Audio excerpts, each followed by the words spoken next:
Disturbance बाहर लगता है लेकिन बाहर है नहीं, डिस्टरबेंस अंदर है। ये जब तक बहुत क्लियर नहीं हो जाएगा तब तक हम उसको टैकल नहीं कर पाएंगे, ठीक नहीं कर पाएंगे। मैं आपको याद है परसों मैं डिस्टर्ब हुआ था, परसों ही हुआ था। एक अजीबोगरीब घटना हुई जो मैं एक्सपेक्ट नहीं कर रहा था, हमारे साथ हुई। श्रीश की मैम ने आने से मना कर दिया और तुरंत मेरे मन ने ढेर सारे बातें करना शुरू कर दिया कि क्यों मना किया। यहां तक कि मन ही मन में बुराइयां शुरू हो गई कि मैम ऐसा नहीं करना चाहिए उनको। ये कोई प्रोफेशनलिज्म है? प्रोफेशनलिज्म जानते हैं, एक काम करने का तरीका, सही तरीके से काम करने का तरीका ये है कि परमिशन लें, बात करें, तब खत्म करें। But she straight away completely said नहीं, कल से मैं नहीं आ रही हूं। That caused disturbance. वो डिस्टर्बेंस का कॉज मैम नहीं है, वो डिस्टर्बेंस का कॉज कुछ और है जो मेरे अंदर है और ये मुझे मालूम है। इसलिए मैंने देखा कि वो डिस्टर्बेंस का कॉज सेटल हो गया और मैंने रिस्पॉन्ड किया, रिएक्ट नहीं किया उस सिचुएशन के प्रति। मैं हस्बैंड वाइफ हमने ये डिसाइड किया कि कुछ परेशानी होगी उस बच्ची की जिसकी वजह से वो नहीं आ पा रही है। हो सकता है उसके घर वालों ने बोला हो कि अब तुम्हारी शादी होनी है, हो सकता है उसको आने जाने में बड़ी दिक्कत हो रही हो, कुछ और वजह होगी, तो हमने अपने आप को समझा लिया। फिर ये डिसाइड किया कि देखते हैं शीश अब थोड़ा बड़ा हो गया तो उसको स्कूल में डालेंगे हम। कल हम स्कूल गए, नहीं आज स्कूल गए। सुबह सुबह जब उठे तो सुबह सुबह तैयार करना पड़ता है लेडीज को, बच्चों के लिए खाना वाना बनाना पड़ता है। तो मैंने अपने स्कूल के लिए ये नया रूल बनाया है जो हमारा स्कूल बनेगा कि बच्चों के लिए आने का कोई फिक्स टाइम नहीं है। टाइम है, स्कूल खुलता है 7 बजे 7:30 बजे, आ किसी भी समय सकते हैं, 7 बजे 8 बजे 9 बजे, कोई ऐसा गेट नहीं बंद करेंगे हम लोग। तो ये हमने थैंक्स टू मैम, हम लोग पहुंचे वहां पे करीब 9 बजे। श्रीश पूरे टाइम हम लोग यही सोच रहे थे कि आज सैटरडे है, बंद, वो शायद मना कर दे हमको। देखते हैं अगर अंदर अलाउ किया तो एडमिशन ले लेंगे, नहीं तो बाय बाय। फिर अंदर गए, वहां पर एडमिशन, सब स्कूल चाहते हैं बच्चे आए हमारे यहाँ, तो एडमिशन हो गया। और मैम भी, श्रीश की मैम हमसे मिली, बातचीत किया। वही जो मैम हमारे यहाँ के पढ़ाती हैं वही स्कूल में थी, उन्हीं के यहाँ जाके पढ़ा। 2 घंटे बाद छुट्टी हो गई उसकी, फिर हम ले आए। फिर शाम को जब मैम यहाँ आई तो वजह पता है क्या था, क्यों नहीं आ रही, क्यों नहीं आना चाहती थी वो? अननोन था, हम सोच नहीं सकते थे उसके बारे में। वजह यह था कि वो खाना नहीं खाती हैं सुबह सुबह, नाश्ता करके नहीं जाती हैं, सुबह सुबह कौन बनाए। तो स्कूल जाती हैं, वहां पे काम करती हैं और टाइम मिलता नहीं वहां पर।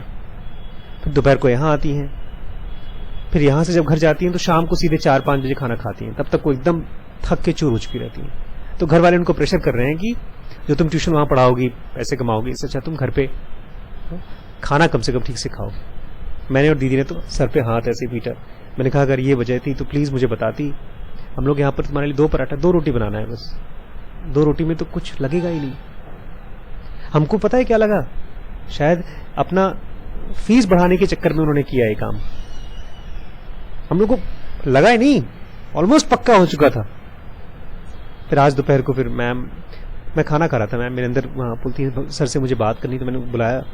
बोलती है सर एक काम करिएगा, जो आप, मैंने उनको बोल दिया था फीस हम बढ़ा रहे हैं, आपकी सैलरी बढ़ा रहे हैं। तो बोलती है सर बढ़ाइए मत सैलरी, हमारी जो सैलरी आप बढ़ा रहे हैं उसी की आप थोड़ा सा चाहे कुछ भी नाश्ता एक रखवा दीजिएगा, तो हमारा खाली पेट रहता है, हमको खाना है। एक सिचुएशन हम समझ नहीं सकते क्योंकि सिचुएशन को हम प्रॉब्लम बना देते हैं, हम समझना ही नहीं चाहते सिचुएशन को। अगर हमारे बगल में, हमारे पड़ोस में, हमारे आसपास हमारे पेरेंट्स, आज एक बच्चा है मेरे पास, बोलता है मेरी मम्मी मुझे ये नहीं करने देती, वो नहीं करने देती, हर काम में डिसाइड कर बोलती है तुम ऐसे ही करो। मैंने उसको पूछा क्या तुम मम्मी से लड़ाई करते हो? मम्मी लोग डरती हैं, हमसे बहुत डरते हैं पेरेंट्स। मैं खुद अपनी माँ को देखता हूँ, बहुत डरती हैं। एक मैंने कमाल की चीज देखी, मैं ऐसी बार देख सकता था, पहले देख नहीं पाया था। मेरे घर पे पिताजी बैठे थे, मम्मी बैठी थी और दादी बैठी थी। दादी ऑलमोस्ट 85 ईयर्स की हैं। 6 महीने से हमारे यहाँ वॉशिंग मशीन खराब पड़ा है। मम्मी ने कहा वॉशिंग मशीन खरीदना है। मैंने कहा मम्मी बहुत पैसे बर्बाद होंगे, तो पुराना वॉशिंग मशीन है उसको ठीक करा लो। तो 6 महीने से खराब पड़ा है, ठीक नहीं हो पा रहा है। तब तक मम्मी की एक और असिस्टेंट रिम्पी, उदयाशु प्लीज खरीद दो, बूढ़ी औरत है बेचारी। मैंने कहा चलो अब इस बार तो लगता है पैसा बर्बाद होना ही होना है, 20,000 रुपये का खर्चा होगा। तो मैं मम्मी को लेकर गया वहां पर दुकान में। मैं आपको पता है ये कहानी नहीं बता रहा हूं, मैं साइकोलॉजिकल मूवमेंट बता रहा हूं, माइंड कैसे मूव करता है, और अगर आप उस मूवमेंट के प्रति सजग नहीं रहेंगे तो किसी भी समय आप केले के छिलके पर पैर पड़ेगा और धड़ाम करके आप गिर जाएंगे। और रोज लोग गिरते हैं, रोज लोगों को चोट पड़ती है, रोज लोग ब्लेम करते हैं, और रोज लोगों को लगता है बाहर कुछ प्रॉब्लम, अंदर सब कुछ ठीक है। मेरे घर में भी ऐसा होता गया। वहां पर हम लोग एलजी की दुकान में गए, क्योंकि एलजी का तो हमारे पास पहले से पड़ा है। सब सीधे मम्मी की नजर पड़ी 45,000 रुपीज का एक ब्रांड न्यू चमकता हुआ वॉशिंग मशीन। मैंने कहा मम्मी मेरे बजट में नहीं है। कम करते करते 28,000 पर पहुंची। 28,000 भी मेरे बजट में नहीं था, मेरे बजट में था 10-12,000 खींच तान करके 20,000। ये चीज मैंने रूल बनाया है किसी भी चीज का कि कितना बजट होना चाहिए, शुरू में सोच के जाओ। फिर मैंने कहा मम्मी एक और दुकान है बगल में, देख लें, क्योंकि वहां पर 28,000 का था। बोलती ठीक है, वैसे पसंद आ गया मुझे ये। मैंने कहा ठीक है। बगल में एक और दुकान देखा। अच्छा, निकल जब रहे थे दरवाजे से तो वहीं पर एक फ्रंट लोडिंग वॉशिंग मशीन 66,000 का फ्रंट लोडिंग जो है सामने से कप डालते हैं। मैंने कहा 66,000, मम्मी जल्दी बाहर चलो। गए हम बाहर, वहां देखा तो वहां पर भी फ्रंट लोडिंग वॉशिंग मशीन 27,000 का, दूसरी कंपनी का। मैंने कहा मम्मी ये तो बड़ा अच्छा है, फ्रंट लोडिंग 27,000 का। तो फिर यही ले ले। मैंने कहा ना, बजट कितना है? 28,000। 28,000 की उनको मशीन पसंद नहीं आ रही थी। फिर हम लोग कंफ्यूज हो गए, वो किसी में ये अच्छा, किसी में वो अच्छा, किसी में वारंटी, किसी में कुछ। मैं मम्मी को उठा करके गाड़ी में डाला, वापस घर चले गए। मैंने सोचा चलो टल जाए, कम से कम पैसे बच जाए तो बच जाए। फिर रिम्पी ने पूछा लाए? मैंने कहा नहीं। फिर अगले दिन मैं सोचा था आज एक और दिन हो यहाँ पर, आज भाग जाएं। सोचिए मैं मम्मी को ले जा रहा हूं दुकान में, लेकिन मन में क्या है, नहीं खरीदना है। मम्मी बोली नहीं लेना है तो कोई बात नहीं, कर लेंगे, हाथ से कपड़ा धो लेंगे। जरा नहीं यार, बेचारी बूढ़ी औरत है, हाथ से कपड़ा धो। मैंने कहा चलो अच्छा ठीक है, मैं आज जाके ले आ रहा हूँ। फिर मैं गया दुकान में, अकेले गया, मम्मी को लेकर नहीं गया।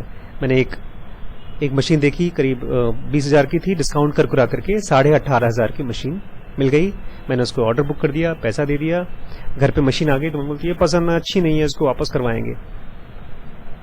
लेकिन ये सब कहानी मैं आपको नहीं बता रहा हूँ, कहानी इसके बाद कुछ खास चीज हुई। पिताजी सोफे पे बैठे हैं, मम्मी बैठी है और दादी बैठी है, और अभी 1 घंटे बाद मैं निकलने वाला हूँ, 2 घंटे बाद। मशीन आ गई, मशीन का जैसे ही पैकेट खुला, दादी ने उसको देखा, बोलती है दिमाग खराब हो गया तुम लोगों का, इतना पैसा बर्बाद करते हो क्या? घर में बहुएं हाथ से कपड़े नहीं धो सकती, इतनी सुकुआर हो गई। सुकुआर मतलब जानते हैं? बड़ी कोमल। आपने कभी कपड़े धोए हैं? नहीं धोए। कभी धोए आपने? क्या धोया है? अंडरवेयर धोया अपना? बच्चों को अपना अंडरवेयर बढ़िया रोज धोना चाहिए, कम से कम। आप धोते हैं ना? पता नहीं कहाँ बदबू करते हो, किससे धुलाएंगे? पापा मम्मी से, खुद ही धोना चाहिए। और ये सब दादी क्यों बोल रही थी? क्योंकि उनके बेटे का पैसा बर्बाद हो गया। मतलब उनको लगा पिताजी मेरे खरीद के लाए हैं। मेरी दादी थोड़े आजकल कान से कम सुनती हैं, तो मैंने चिल्ला के बोला दादी मैंने खरीदा अपनी माँ के लिए बर्थडे गिफ्ट, उनका बर्थडे आने वाला है, बर्थडे भी बाद में आने वाला है। तो बोलती है पैसा बर्बाद कर दिए। और हमारे पिताजी बड़ी विचित्र सिचुएशन में बैठे थे, ऐसे बैठे थे, वो गुस्सा थे भी और नाटक भी दिखा रहे थे। खुश थे कि मेरी बीवी के लिए कम से कम कुछ सामान आया, मेरा बेटे ने सामान लिया, लेकिन नाराज इस बात पर दिखाना था क्योंकि मेरी मां नाराज है। मम्मी को दिखाना है कि मैं अपनी बीवी का नहीं हूं, मैं तुम्हारा हूं। उनकी सिचुएशन समझिए। और मम्मी परेशान इस बात से है, कहीं ऐसा तो नहीं मेरा पति डिस्टर्ब हो गया, मैंने उससे बहुत ज्यादा पैसे खर्चा करवा दिए तो मेरा पति परेशान हो गया। तो उसको बोलती तुम नाराज क्यों हो, चुप हो जाओ, तुम हमेशा ऐसे करते हो, लड़ाई करते रहते हो। और पिताजी बड़े इंटेलिजेंट, उनको पूरी भगवत गीता याद है। अगर वो पहुंचा दें स्टेज पर, बहुत अच्छी वो करते हैं, मतलब आप वो कर सकते हैं जो गुरुजी लोग नहीं आस्था चैनल पे लेक्चर देते हैं वैसा। लेकिन वो नाराज बैठे हैं। मैंने कहा पिताजी क्या कर रहे हैं आप, परेशान हैं कि आप दिखा रहे हैं? कोई नहीं मेरे सुनता।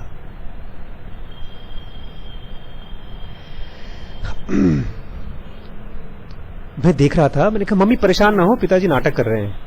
वैसे दादी तो सुनती नहीं है। इससे थोड़ा पापा मुस्कुराए। नाटक आदमी जानबूझ के भी नहीं करता, उसको बहुत बार करना पड़ता है। फिर नाटक करते करते वो असलियत में चला जाता है। जब आप आदमी गुस्से का नाटक करता है ना, तो असलियत में भी चला जाता है। और ये इसमें कुंजी भी है, अगर आप परेशान हैं और खुश होने का नाटक करें तो खुश भी हो सकते हैं। प्रॉब्लम की जड़ बाहर नहीं है, अगर ये माना तो आप बाहर ठीक करेंगे और कभी कुछ ठीक नहीं कर पाएंगे, बिकॉज अंदर में कुछ चीजें डिस्टर्ब्ड हैं, कुछ चीजें जिनकी जरूरत जो असल में ऊपर होनी चाहिए आपने नीचे रख दी है। प्रायोरिटीज आपने गलत चीजों की कर दी।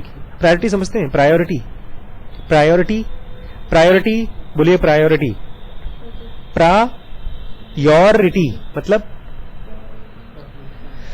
प्राथमिकता। कौन सी चीज जरूरी है, कौन सी चीज गैर जरूरी है, इसको अगर हम नहीं डिसाइड करते हैं तो हमेशा मात खाएंगे। मेरा छोटा भाई गवर्नमेंट जॉब कर रहा है, लेकिन अभी तक उसके अकाउंट में 20 लाख रुपए इकट्ठा नहीं हो पाए हैं। 20 साल से नौकरी कर रहा है, 15 साल ऑलमोस्ट, नहीं 2013 में नौकरी लगी, 3 में नौकरी लगी थी, हाँ 23 साल हो गए उसको। अब तक उसके पास कम 15-20 साल होनी, लेकिन उसने एक बड़ी मिस्टेक की और उसने जानबूझ के नहीं की। आजकल के जमींदार जानते हैं कौन है? जमींदार जानते हैं कौन होते थे? जमींदार पुराने जमाने में बड़े बड़े राजा महाराजा जो होते थे, उनके पास कैश रिच होते थे, तो आपकी जमीनें लिखवा लिया करते थे। जब आपको पैसे चाहिए जमीन ले लेते थे और आप पैसे वापस के लिए जमीन आपकी वापस। तो न कभी जमीन के पैसे बेचारे गरीब आदमी दे पाता, तो जमीन उनकी हो जाती थी। इसको खत्म करने के लिए अंग्रेजों ने, और अपने लिए भी कुछ करने के लिए अंग्रेजों ने राइडर डाल दिया कि कोई भी आदमी, अमीर आदमी 12 एकड़ से ज्यादा जमीन नहीं रख सकता। तो जितने भी राजा महाराजा थे, जैसे लखीमपुर के राजा हैं या कोई भी राजा, सबकी जमीनें खत्म, जब्त हो गई, सरकार ने ले ली। क्योंकि वो असल में क्या करते थे, किसान काम कर रहा है और किसान काम करके जो पैसा कमा रहा है वो पैसा हमको दे, और वो ब्याज पे ब्याज, ब्याज पे ब्याज जन्मों तक चलता रहता था। एक पीढ़ी खत्म हो गई तो उसका बेटा पीढ़ी, फिर तीसरा पीढ़ा, ऐसे करते करते चलता रहता था। और आज के जमींदार कौन है पता है? आईसीआईसीआई, एसबीआई, पीबीआई, टीडीआई, जितने भी आई हैं जो सो कॉल्ड बैंक हैं, वो आपको लोन देने को तैयार होते हैं और फिर आपसे लोन दे दिया, 1 loan, 2 loan, 3 loan, car loan, फलाना लोन, ढिमाका लोन भर रहा है बेचारा, आज तक पैसे इकट्ठे नहीं कर पाया। उसकी प्रायोरिटी में कंप्यूटर ज्यादा पहले है, कैश बाद में। उसकी प्रायोरिटी, आपकी भी प्रायोरिटी शायद ऐसी कुछ डिस्टर्ब होगी, आपकी भी। और हमारी प्रायोरिटी में हर चीज, बाहर की चीजों को पहले ठीक करेंगे, अंदर बाद में। सुबह सुबह आज अमल जी ने फोन किया मुझे, और एक ज़ेन योगा का कुछ खास सेंटेंस था जो समझना चाहते थे। मैं चाहता हूं उसको हम लोग आज कवर कर लें। मैंने फोन पे थोड़ा बताया उनको, 3-4 सेंटेंस है, बहुत ध्यान से सुनिएगा। उसके बाद हम उसी से रिलेटेड कुछ कृष्णमूर्ति का भी है वो समझेंगे। ध्यान से सुनिएगा। अंदर, हमारे अंदर के बारे में बात करें, बाहर के बारे में बात नहीं कर रहे हैं। माइंड, आपका माइंड है कुछ, माइंड इज प्योर। हमारा जो माइंड है वो क्या है? प्योर है। फॉर्म इज प्योर, बाहर की चीजें भी प्योर हैं। द रिलेशनशिप इज प्योर, इन दोनों का रिश्ता भी प्योर है। बट दो pure, it is still sentiment. ये सब कुछ प्योर है, लेकिन फिर भी ये क्या है? सेंटिमेंट है। सेंटिमेंट मतलब, सेंटिमेंट इमोशंस है। दो चीजें, खाना है प्योर है और मैं उसको खाने वाला हूं, मैं भी प्योर हूं, लेकिन बीच में जो लगाव है वो सेंटिमेंट है, liking. And all sentiment is weakness and bondage. और सारे सेंटिमेंट्स क्या है? वीकनेस है। और ऐसा नहीं है कि खाली नेगेटिव सेंटिमेंट्स वीकनेस है, पॉजिटिव सेंटिमेंट्स भी वीकनेस है। क्यों? क्योंकि वो हमारी प्रायोरिटी को डिस्टर्ब करते हैं। हमारी प्रायोरिटी खाली बाहर की चीजें हैं, अंदर की चीज कभी नहीं है। ऑल सेंटिमेंट्स क्या है? सारे फीलिंग्स क्या है? अगर आपको गुस्सा आता है, आप उस दिन कह रहे थे ना, जब 3 दिन से मेरे मन में था, उसको मैंने पीट दिया लड़के को, तब उसके बाद थोड़ा मन को राहत मिली। वो सेंटिमेंट था, वो आपने असल में जानबूझ के नहीं किया, आपके अंदर एक कमजोरी थी। मैं अभी बताता हूं क्यों। ज़ेन योगा बड़ी खास किताब है। मैंने जब से ज़ेन योगा को पाया है, ये जादुई चीजें मेरे लाइफ में आना शुरू हो गई हैं। जादुई मतलब I can't say it on in public. अगर वो चीजें बोलूंगा लोग मुझे पागल समझेंगे। अ ट्रू योगी, जो सच्चा योगी होगा या जो अपने आप पर काम कर रहा है, goes beyond all these sentiments. उसको इन सेंटिमेंट्स के परे जाना है, और कोई बहुत बड़ा काम नहीं है। धीमे धीमे एक एक करके जा सकते हैं। Power of knowledge is great. अगर कोई चीज आप जान जाएं, किसी के बैंक का पासवर्ड, एटीएम का पासवर्ड, है कि नहीं पावर? Great power. हाँ, बशर्ते उसके पैसे में हो, अकाउंट में पैसे हो। मेरे एटीएम लेने को कोई फायदा नहीं होगा, मेरे एटीएम में पैसों से नहीं होते। पावर ऑफ नॉलेज क्या है? ग्रेट है, लेकिन उससे भी कुछ महान है।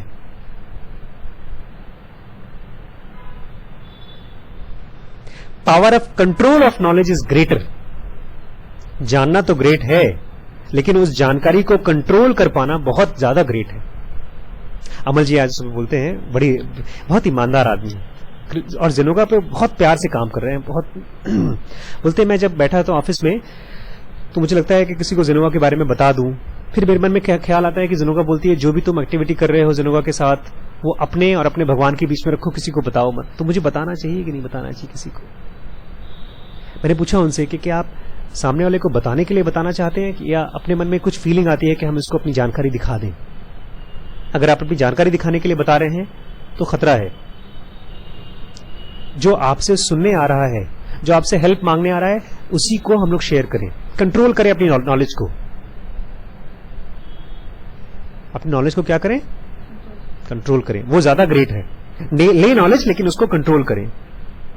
Spiritual life begins with control, क्योंकि आध्यात्मिक जीवन, ये जो हमारे दुनिया में आसपास जो प्रॉब्लम चल रही है ना, इसलिए क्योंकि हम बाहर की चीजों को ज्यादा महत्व देते हैं, अंदर की चीजों को कम महत्व देते हैं। जब हम अंदर की चीजों को महत्व देते हैं, तब चालू होता है so called spiritual life. Spiritual life मतलब अगर कुछ भी है उसका तत्व मेरे अंदर है, मैं उसको खोजूं। स्पिरिचुअल लाइफ तभी चालू होता है जब हम कंट्रोल शुरू करते हैं। One can get control by practice only. और जब बार बार आप कंट्रोल का प्रैक्टिस करेंगे, कंट्रोल का मतलब ये नहीं गर्दन दबा के अपने आप को किसी चीज से रोकें। कंट्रोल का मतलब ये है, जैसे मैंने वो बनाया था काजू कतली। एक दिन मैंने पढ़ लिया काजू कतली कैसे बनती है। काजू को मिक्सी में पीस लीजिए और उसके बाद चीनी भी पीस लीजिए। मैंने सोचा पीसना क्या, और फिर कढ़ाई में भूनिए।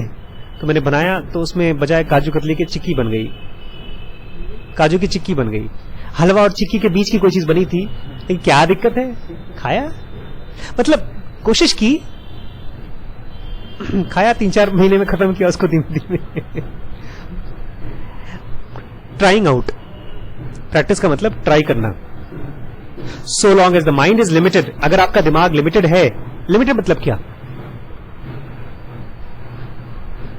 आप लाइफ में क्या करना चाहते हैं, क्या बनना चाहते हैं लाइफ में, किसकी तरह बनना चाहते हैं? हम जो भी जानते हैं वो हमारी जानकारी है, और वो बहुत लिमिटेड है। देखा कितना बेवकूफ डॉक्टर आशीष शुक्ला है, सोच रहा है कि इसकी मैडम यहां आई थी, नहीं पढ़ाना चाहती है क्योंकि उनको फीस बढ़ाना चाहती है। कितनी बेवकूफी। ये हमारा नॉलेज है। जब तक माइंड लिमिटेड है तो Joy it experiences is limited, उसका जॉय भी लिमिटेड होगा। आप बहुत ज्यादा एंजॉय नहीं कर पाएंगे, बहुत थोड़ा थोड़ा एंजॉय कर पाएंगे। आगे कुछ चीजें हैं जो कृष्णमूर्ति के लोग, उसमें दिक्कत होगी उनको। जिनोगा बड़ा पता नहीं कौन था, कहां पहुंचा। जिनोगा बताता है कि दिमाग के अलग अलग सेक्शंस हैं। यहां मैं खास चीज बताना चाहता हूं, सबके लिए नया है। जो हमारा माइंड है ना, पता है कैसे काम करता है, और कृष्णमूर्ति का माइंड हमसे कैसे अलग काम करता है। हमारा माइंड अक्सर नहीं, हमेशा और अक्सर एक ही होता है, पास्ट में जाता रहता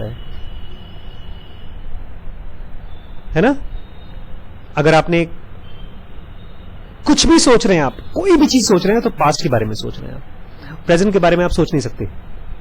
प्रेजेंट के बारे में खाली आप एक्सपीरियंस कर सकते हैं बस। जैसे अभी गर्म है, कितना गर्म है? जितना कल था। कहां पहुंच गए हम? पास्ट में, मेमोरी में। कृष्णमूर्ति का दिमाग मेमोरी में नहीं घूमता। पता है क्यों? क्योंकि जो मेमोरी जहां से निकल के आती है हमारे ब्रेन में, इसको ध्यान से सुनिएगा, ये बहुत थियोरेटिकल चीज है, और अगर ये जान गए हम लोग तो शायद हमारी प्रायोरिटीज बदल जाएं। नॉर्मली जो इंपल्स आती है बाहर से इंपल्स आती है, जो आवाज आ रही है ना, ये सब आवाज और जो हम देख रहे हैं, ये सब बाहर से आती है और यहां से जाकर के पीछे स्पाइनल कॉर्ड में आती है। स्पाइनल कॉर्ड से बिजली की तरह ऊपर आती है और सामने आकर के फ्रंटल ब्रेन, यहां पर फ्रंटल रीजन है, वहां पर स्क्रीन है जिसपे थॉट्स बनते हैं या फीलिंग्स वहां पर प्रोजेक्ट होते हैं। फिर वहां से हमारी बॉडी में फीलिंग्स बढ़ते हैं और हम एक्शन करते हैं। पीछे से आया, ऊपर आया, फिर यहां से सामने आया। इस दौरान जब ये एनर्जी आती है, इस दौरान ऊपर की तरफ ढेर सारे मेमोरी पूल्स हैं, छोटे छोटे कण हैं, मतलब होल हैं, इसमें से कि हमारे पुराने मेमोरीज जो हैं वो बाहर निकलते हैं केमिकल्स के फॉर्म में,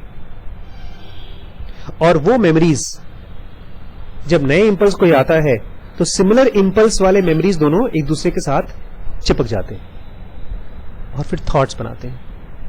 जैसे मैंने आपको देखा, अरे तुम्हारी शक्ल तो शाहरुख खान से मिलती है,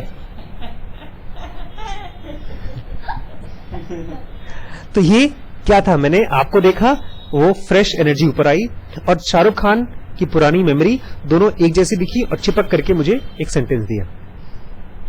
लेकिन जब प्रायोरिटी बदलती है आपकी, जब आपको लगता है नहीं मेमोरी बकवास है, तब वो प्योर एनर्जी ऊपर से नहीं आती, एक नया रास्ता खुलता है नीचे की तरफ से, और फिर वो मेमोरी को बाईपास करती है। क्या करती है? बाईपास। तब कोई भी थॉट आपको डिस्टर्ब नहीं करता, और ऐसा ब्रेन जिसको मेमोरी डिस्टर्ब नहीं करता is the purpose of this life, not to become famous, not to become rich. क्योंकि अगर ऐसा आपने कर लिया तो आपको फिजिकल बॉडी की जरूरत नहीं है काम करने के लिए दुनिया में। कृष्णमूर्ति क्या बोलते थे इसके बारे में? कोलंबो में जब उन्होंने लेक्चर दिया था, उनके आखिरी वर्ड ये थे, there is only one fundamental revolution, खाली एक ही क्रांति है सरकार। क्रांति जानते हैं क्या होता है? क्रांति वो होती है जिसकी वजह से हम लोग यहां बैठ करके अंग्रेजों की गुलामी नहीं कर रहे हैं, भगा दिया ना अंग्रेजों को। क्रांति वो होती है जिसकी वजह से आप स्कूल में लड़ाई करके भाग आते हैं। आज क्रांति हो गई इसलिए हम लोग पंखे चला रहे हैं। गांव में मुझे याद है डिबरी जलती थी। डिबरी जानते हैं आप? डिबरी होता है छोटे छोटे दवाई के जो बॉटल होते हैं ना, वो होते हैं, उसमें मिट्टी का तेल डालते हैं और उसमें होल, ऊपर कवर जो होता है होल करके उससे दिया जलता है, और राशन में मिट्टी का तेल मिलता था, और पंखे उनके तो भूल जाओ सरकार। रात को लोग जानवर और इन सबसे बहुत डरते थे, इसलिए अपना गरीबी बहुत ज्यादा थी उस समय। अब थोड़ा बहुत गरीबी कम हुई, थोड़ा बिजली आना शुरू हुआ तो हम लोग ट्यूबलाइट जला के बैठते हैं। तो बिजली की क्रांति हुई। कृष्णमूर्ति एक अलग क्रांति की बात करते हैं जो अंदर, बाहर से हट करके अंदर में होती है, हमारे मन के अंदर। There is only one fundamental revolution, खाली वही एक क्रांति होनी चाहिए। और ये रेवोल्यूशन कोई आइडिया नहीं है कि ऐसा होना चाहिए जैसा मैं सोच रहा हूं, ये कोई आइडिया नहीं है, ये फैक्चुअल है। It is not based on any pattern of action. ऐसा करोगे तो ये होगा, कुछ सोच समझ के नहीं करना है उसको, या प्रैक्टिस करके नहीं होता। This revolution comes into being when the need for using another ceases. ये अंदर का पता है कब आपका ब्रेन डेवलप होता है? जब आप किसी और को इस्तेमाल नहीं करना चाहते, किसी भी और को इस्तेमाल नहीं करना चाहते। कल आपका एक बड़ा अच्छा दोस्त आपको इस्तेमाल करके गया, चाउमीन खा के, बहुत प्यार से किया उसने जानबूझ के नहीं किया। वो अक्सर यहां आता है और सोचता है कहां से मैं किससे फायदा उठा लूं। वो नहीं सोचता। ये माइंड की टेंडेंसी है। जब ये टेंडेंसी खत्म हो जाती है कि मुझे किसी को कभी भी यूज नहीं करना, दूसरे को यूज ही नहीं करना, जब ये टेंडेंसी खत्म होती है, this transformation is not abstraction. ये ऐसा मत सोचिए जब ऐसा होगा तो सर क्या होगा। एक गाना है श्रीश, हम लोग सुनते हैं कभी कभी, कायदा कायदा आखिर फायदा, इतने रूल बनाते हो दुनिया में, उसका क्या फायदा। सोचो एक दिन कायदा छोड़ के अगर दुनिया हो तो क्या हो। आसमान में मछली उड़े और नदी में चिड़िया घूमे और पेड़ों में लड्डू पेड़े उगे और टॉफियां झाड़ों में हो और नदियों की हो कॉफी, खाएं हम लोग टॉफी, ऐसे करके एक पिक्चर का गाना है। ये तो कल्पना है ना, कैसे टॉफी कैसे बन जाएगी यार पेड़ों में, कवर कहां से आएगा उसका। जो कवर टॉफी पेड़ों में मिलती हो तो पसंद नहीं आता, आजकल नेचुरल है, उसमें चीनी कम रहता है। कोई कल्पना नहीं है, ये रियलिटी है। A thing to be wished for. इसके बारे में ऐसा मत सोचिए मैं सोचूं और मिले, सोचा तो कहां पहुंच गए, पास्ट में। But an actuality which can be experienced as we begin to understand the way of relationship. चीजों के साथ हमारा क्या रिश्ता है। आप यहां आते हैं, क्यों आते हैं सर?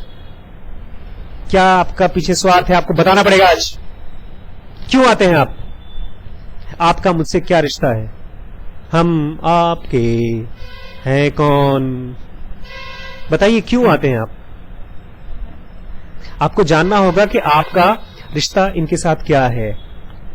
आपका रिश्ता ऐसा क्यों है कि आपके नहीं, मेरे ध्यान से सुनिएगा, मैं अपने पापा के साथ मेरा रिलेशनशिप समझना चाहता था इस बार क्या है। वो आदमी मेरे साथ आज बड़ी इंटरेस्टिंग चीज हुई, तो 2 मिनट में बता दूं आपको। पिताजी से मैं अपनी कुछ डर शेयर करना चाहता था और उस डर के साथ मैं उनको बताना चाहता था कि आप मेरे काम में इन्वेस्टमेंट करिए और फिर हम लोग मिलकर के एक बिजनेस करेंगे। तो वो मेरे डर से हट करके उनके डर पे चला गया। मैंने कहा पापा वहां पर लखीमपुर में मेरे पास अपना घर नहीं, किराए का मकान है, तो बड़ा खर्चा होता है, तो इससे अच्छा अगर हम लोग अपना 2 कमरे का मकान बना लें लखीमपुर में तो हमारा कम से कम किराया तो बच जाएगा, तो फिर अपना सेंटर वेंटर डालना है तो उसके लिए हिम्मत बनेगी, खर्चे कम होते हैं तो हिम्मत बढ़ती है। पिताजी बोलते हैं अपना मकान लखीमपुर में बनाओगे? यार तुम्हारे लिए हम लोग इलाहाबाद में और यहाँ रायपुर में, ज्ञानपुर में सब प्रॉपर्टी बना रहे हैं, तुम्हारे लिए कर रहे हैं, हम तुम्हारे लिए कर रहे हैं। मुझे लगा पापा बेचारे अपने बारे में सोच रहे हैं कि तुम हमारे यहाँ आ जाओ, मैं रस्सी अपनी तरफ खींच रहा हूँ, रस्सी अपनी तरफ खींच रहे हैं। फिर चुप हो गया। फिर मैं सोचा चलो कोई बात नहीं, बच्चा छोटा है, वो भी डर रहा है। आज एक आर्टिकल आया था, become parents of your parents, अपने माँ बाप के कैसे आप माँ बाप बने, हुकूमत नहीं करने का, उनको समझने के लिए। रिलेशनशिप क्या है आपका चीजों के साथ। आपने बड़े मैंने देखा बारीक, आपस अंदर से आए, नीचे कचरा गिरा था, उसको उठा करके आपने फेंका। आपकी लाइफ के साथ आपका रिलेशनशिप क्या है। अगर आप चीजों को पसंद करते हैं और नापसंद करते हैं तो आपका कोई रिलेशनशिप नहीं है। अगर किसी वजह से करते हैं आप कोई चीज, हम आ रहे हैं यहां पर कुछ फायदा होगा, तो रिलेशनशिप नहीं है। रिलेशनशिप कोई ऐसी नॉन इमेजिनेबल चीज है जिसकी आप कल्पना नहीं कर सकते। जब आपको मालूम पड़ेगा आपका रिलेशनशिप, दिस फंडामेंटल रेवोल्यूशन, असल में जो रिलेशनशिप चीजों में है, पता है क्या है रिलेशनशिप? रिलेशनशिप मतलब रिलेशनशिप मत खाइए उसको। क्या रिलेशनशिप क्या होता है? रिलेशनशिप मतलब रिश्ता। ये आपके चक्कर में क्यों घूमती फिरती है यहां पे? क्योंकि रिश्ता है, राइट? या तो ये एक रिश्ता है कि नहीं? अच्छा, मैं आपको डांटता क्यों नहीं हूं या कम डांटता हूं, ऐसा क्यों? क्योंकि हमारे और आपके बीच में एक खास रिश्ता है। उसका स्पेलिंग पता है क्या है?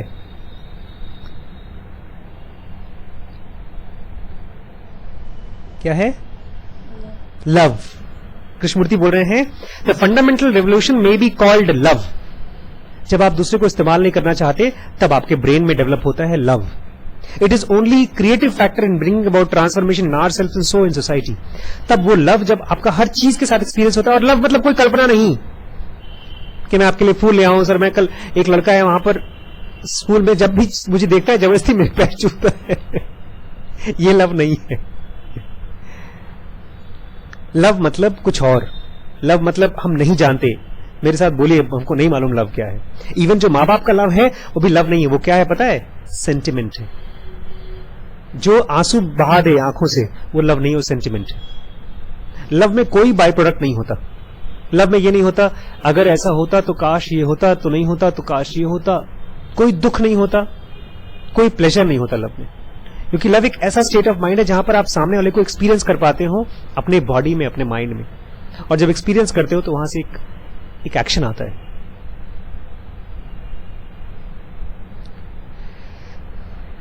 सेक्शन 2B कहते हैं जेनेवा के हिसाब से, है जो आपको मेडिटेट करने में हेल्प कर सकता है। लेकिन उसको करने के लिए, उसको होने के लिए you can't think about it, it happens.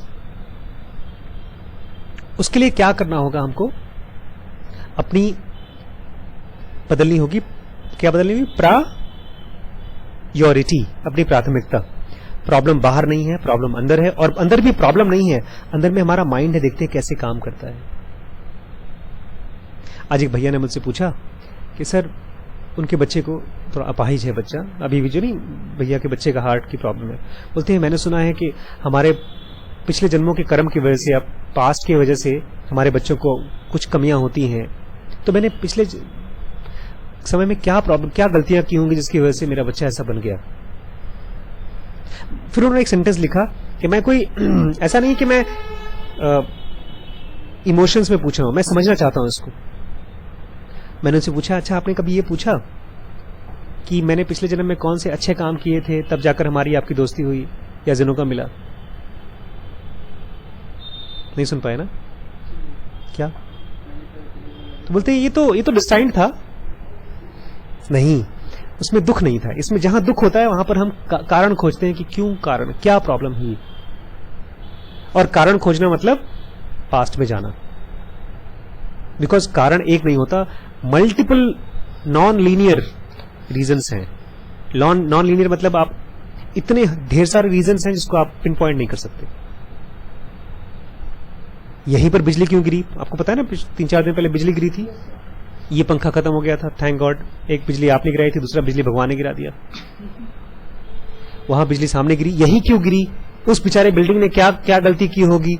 वहां उसके पीछे कब्रिस्तान है छोटा सा, तो उस जो लोग मरे हैं क्या उन्होंने कुछ गलती की थी, कुछ किया था? You can't search reasons. Reasons मतलब going into past. So what am I suppose to do? अपने पास्ट को देख करके ऐसे स्माइल करना है,